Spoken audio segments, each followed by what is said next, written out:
Every now and then, we see or hear of someone being picked on or made fun of. But how do we know if it's actually bullying or simply someone being mean?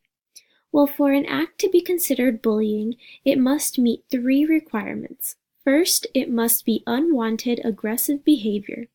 For example, the person being made fun of or picked on would most likely prefer it not be done to them. Second, there must be a power imbalance. Those who bully use their power to harm or control others, such as physical strength, access to embarrassing information, popularity, or really anything that classifies them as more powerful than the other person. And lastly, the act must be repeated or have the intent of being repeated. Bullying behaviors happen more than once or have the potential of doing so, be it every day, every other day, or every week.